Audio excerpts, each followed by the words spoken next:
Welcome to Engaging with the Curriculum, Part 1. I'm Jessica Lander, a veteran GC teacher in Lowell, Massachusetts, and I'm excited to share this module with you on GC's curriculum. I also want to thank you for dedicating time in advance of your first in-person PD to explore the basics of the Generation Citizen curriculum. The 30 minutes you'll spend here will make your in-person PD that much more productive.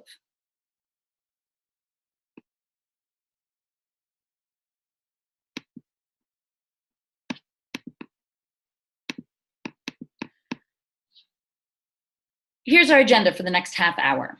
We'll take a look at the broad strokes of the curriculum and the theory behind its design.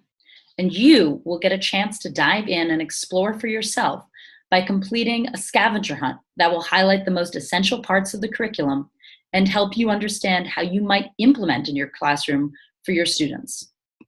By the end of this lesson, you will have identified the GC curriculum's main features and resources, explored the GC curriculum's adaptations and differentiations, hypothesized about the GC curriculum's implementation in your own schools and classrooms, and reflected on what questions persist and what you've learned more about, what you want to learn more about. Briefly, because you might be wondering who I am, I'm a teacher, author, and journalist. I'm also deeply passionate about civic engagement, both inside the classroom and out. I've taught both overseas and in the country. For the past 3 years, I've taught high school history to recent immigrants and refugees in Lowell, Massachusetts. As part of my curriculum, I've helped pilot Generation Citizen at my school and have taught my students the Generation Citizen curriculum each spring. If you're curious, here is a picture of one of my GC classes who created a citywide gun buyback program collaborating with 40 city and state level organizations and agencies. Okay. Enough about me. Let's start taking a look at the curriculum. The structure of the GC curriculum is pretty straightforward. There are 5 units broken up into 20 lessons, some of which are optional. There are also a variety of supplemental resources, for example, an ELL handbook for Spanish, speakers that GC provides upon request, and students get their own handbooks that they'll work in both independently and in groups. Generation Citizen also has an online platform where all of our resources are stored digitally, including PD materials. The site for this is www.generationcitizen.weebly.com, and the password to enter is Action Civics, with no space between action and civics. You'll get a chance to peruse it in a bit.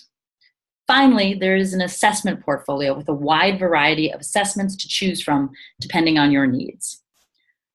What is exciting about the GC curriculum is that it starts quite structured and gradually becomes more flexible the further along you go. This is for a very important reason. Because the GC curriculum is student-centered and project-based, it needs to be flexible so that teachers can react authentically to the projects that are emerging in their classes.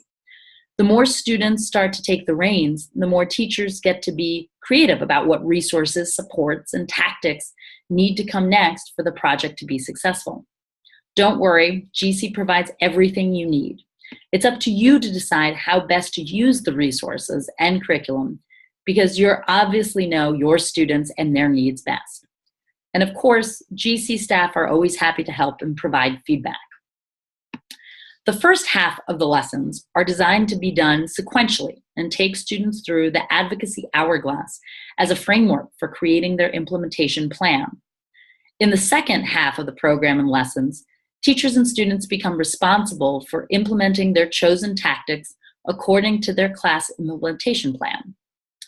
Each lesson is designed to last approximately 50 minutes, with the intention of 2 lessons being taught a week for 1 semester. It goes without saying that this is a perfectly reasonable plan for some schools, and for others, this is simply not what their schedule, class size, or core curriculum allows. That's okay. GC often works with partners to develop a semester calendar that makes the most sense for their school, given a variety of factors, including, but not limited to, schedule breaks and standardized test dates. There's also flexibility within the lessons themselves. For example, you might find that some lessons can be condensed down, if need be, into mini lessons to make room for that activity that you didn't get enough time for. Or because you know your students best, you might realize that one lesson might take longer than it's scheduled for.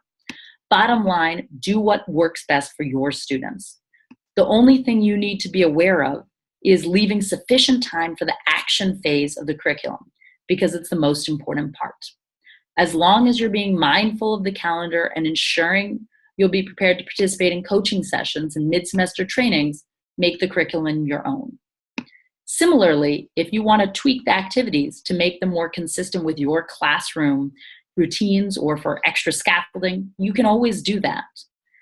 It wouldn't really be student-centered learning if the curriculum wasn't flexible, accommodating, and accessible to all students. I hope at this point you are very excited to explore the curriculum on your own. Please proceed to the questions following this video for a scavenger hunt that will take you through the curriculum and get you more acquainted. Thank you so much for listening and following along, and good luck this semester.